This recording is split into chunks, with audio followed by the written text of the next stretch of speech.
Good day, lovely viewers. Good morning, good afternoon, good evening. We are happy to be here again today. Thanks to all our ever subscribers, and for those that are just joining us for the first time, kindly like, share, comment, and subscribe to our channels. For some weeks, we have been discussing on the theory of logarithm, and we'll discuss on the laws of logarithm, and we'll solve some questions based on those laws of logarithm which we've treated. Today we are going to a different topic entirely. We are moving to surds. What are surds? Surds are numbers expressed in a root or elements expressed in root. That is root 2, root 3, root 5, etc. These values on the board are what we call numbers in surds because they are numbers in a root. Surds also can be defined as numbers, as irrational numbers. What are irrational numbers? Irrational numbers are numbers that cannot be expressed as fraction. You can't express them as fraction. So, in a nutshell, we can say these are examples of surds. So today we'll be dealing with the simplification of some basic surds. Simplification of some basic surds.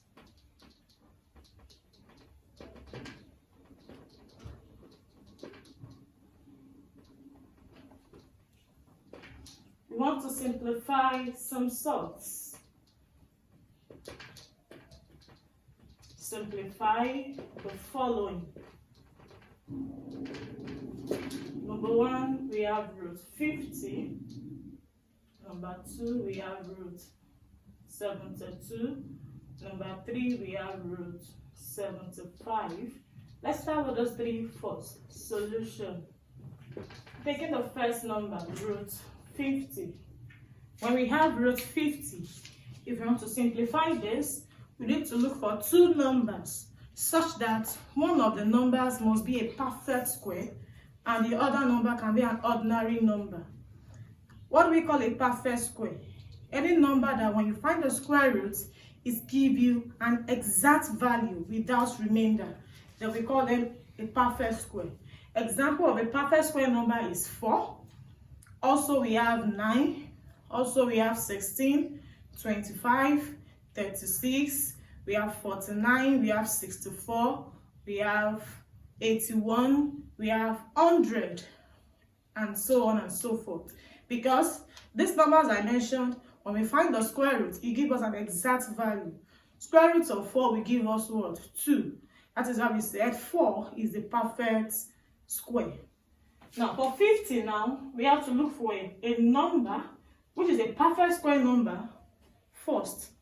Now, 50 can be broken down to what? 25 times 2.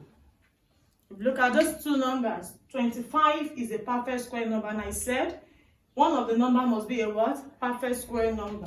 So now we have root 25 times root 2. Square root of 25 will give us 5 times root 2.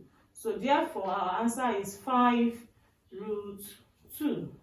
That is, root 50 can be expressed as 5 root 2. Let's take the second number, root 72. Root 72.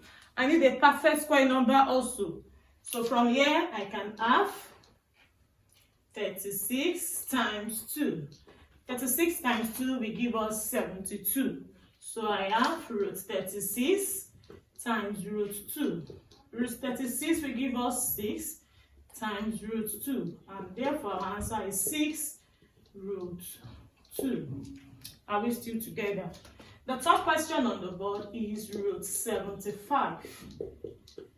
Remember, we need a perfect square number. And what we can add there is 25 times what? Times 3. 25 times 3. And that will give us root 25 times 3.